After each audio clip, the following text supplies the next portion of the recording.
Morrison government ministers have been unable to contact their Chinese counterparts this year as Beijing reacts to Australia's foreign policy. Sky News anchor Danica Giorgio has spoken with the foreign minister. She started by asking her about what it says about the government's relationship with Beijing if a former prime minister can secure China's foreign minister when current ministers can't even communicate with their counterparts.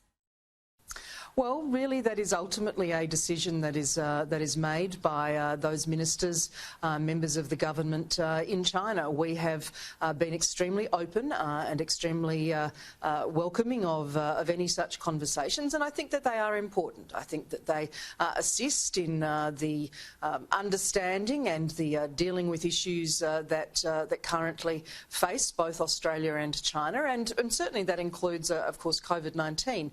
So I would look forward to that opportunity if my counterparts should wish to take it up.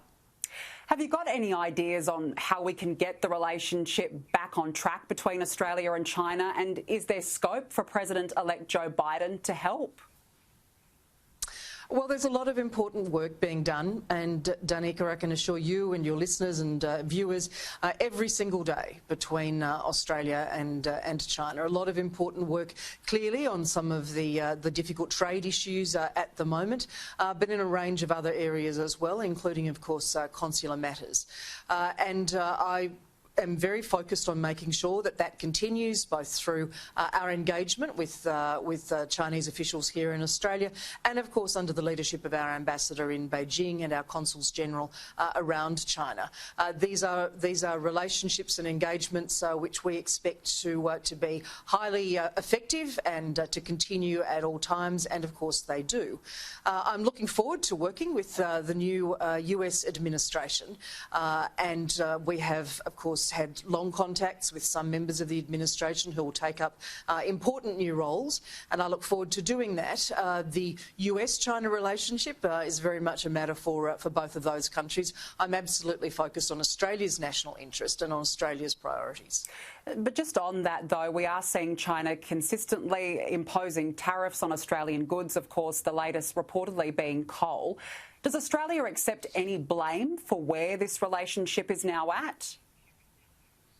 I don't think it is a question of blame. I think it is a case where Australia has, in a very calm and considered and consistent manner, set out the reasons that we take, the decisions we take, which are about protecting Australia's national interests, which are focused on Australia's national security, and none of which we would compromise. As the Prime Minister has said, we would never trade away our values. We would never trade away our national interest, and that is a respectful approach to the relationship and to any bilateral relationship. Frankly, we have differences with counterparts on issues of policy and on issues of national interest from time to time. But our sovereignty is primary. It is our absolute priority. Our national interests are our absolute focus, and that's what I think Australians expect from their government. ASIO is investigating reports that Chinese Communist Party members have been working in Australia's consulate in Shanghai. Why has DFAT been using an employment firm that recruited CCP members to consular roles, possibly for years? Danica, there is a set of rules that exist for employment of such staff in the Chinese system, and DFAT and other international other countries, of course, work within those. But we are well used to working in a wide range of environments around the world, not just a system as different as China's, but frankly many others over many years. We have rigorous systems in place to ensure that the protections that exist to make sure Australians who are appropriately security screened and vetted have access to sensitive material is absolutely carefully managed, and that locally engaged staff in any country are not, in fact, within those confines. So I'm confident that the system that we have, whether it pertains to the example that you have made or, in fact, to a number of other countries, is one which which has served us well for a long time. We are well used to working in complex environments, complex security environments, complex political environments and complex local environments. That is, after all, the job of the professional diplomats that form the backbone of the Department of Foreign Affairs and Trade. I want to move on to another matter now. There was a diplomatic dispute reportedly behind the scenes when Australia wasn't given a speaking slot at Boris Johnson's Climate Change Ambition Summit last week. With the election of Joe Biden, does Australia risk getting left behind internationally without a net zero 2050 target? Well, in fact, I think if you make any assessment based on outcomes and achievements, then Australia is not at risk of being left behind in any way. In fact, we have met and we have beaten our targets through Kyoto. We will do the same with Paris. And we've been very clear that the commitments under Paris in relation to net zero emissions in the second half of the century are ones to which we are committed. We welcome the United States coming back into the Paris Agreement. We have been there the whole time, and we have been observing and meeting the commitments that we made in that context. We also have a very strong focus, as you know, on low emissions technologies led by Minister Angus Taylor. That is deriving a great deal of international interest, particularly in the context, if I might say, of hydrogen through Japan and through Germany, and ministers have had bilateral conversations on that. I know it was a matter raised with Prime Minister Morrison when he was in Japan just a short while ago. So we will meet and beat those targets. We will continue to invest, as we are, in renewables. I think Australia's take-up of new renewables is something like 10 times greater than the per capita take-up in the average rest of the world, and 4 times greater than that in China, in Japan, in the US and in Europe. So that's Australia's achievements, and that's Australia's record. Of course, if there are events such as the summit, we were invited to the summit, but ultimately those who speak is a matter for the hosts. The conversation that we think is an important conversation is the one we have with the Australian people. They want to know that we have a plan. They want to know that we have a focus on low emissions technologies, as we've already outlined, and we will continue to do that. And I work very closely with my colleagues around the world from all of the host countries of that summit and much more broadly, including across the Pacific, on the very important work that we do and the focus that we have on renewables, on climate change, on adaptation and resilience.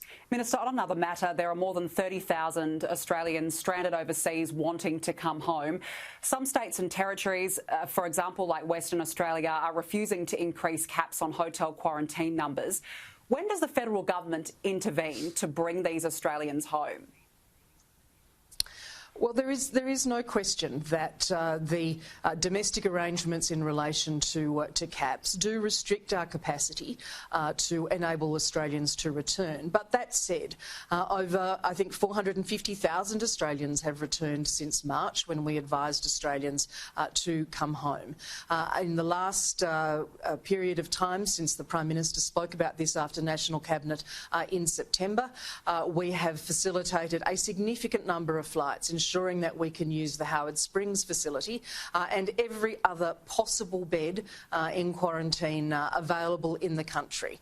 But the states and territories have been very clear about their positions. We know what happens when quarantine goes bad. So we are very careful to protect both Australians who are here in Australia and to support as many Australians as we can to return. It is very difficult, and I understand that being separated from family, particularly at this time of year, does cause great stress for many people. But we have been providing a lot of consular support. My consular team is running 24 hours a day, 7 days a week, double shifts, and has been for months to provide that support. And where we have needed to, we have also, of course, enabled a hardship fund to provide funds to support Australians who find themselves in these difficult circumstances.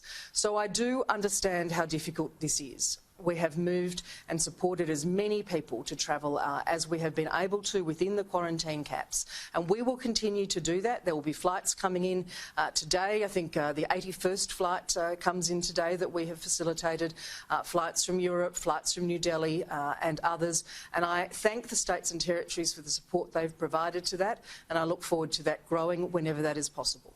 Minister, just finally, we know that there has been this outbreak on the northern beaches in Sydney. Now, you were on the northern beaches on Tuesday for the opening of Senator Bragg's office. Do you have any COVID concerns for yourself? No, I know exactly where I was and with whom and what I did. I have no concerns, but whatever health requirements are set out by the New South Wales Government, I would, of course, comply with. Foreign Affairs Minister Marise Payne, appreciate your time. Thank you for joining me this afternoon. Thank you, Danica, and may I wish all of your viewers a very, very happy Christmas, and also convey our thoughts to the people of Fiji who are dealing with a catastrophic Category 5 cyclone, tropical cyclone Yasa. Our thoughts and our best wishes are with them as well.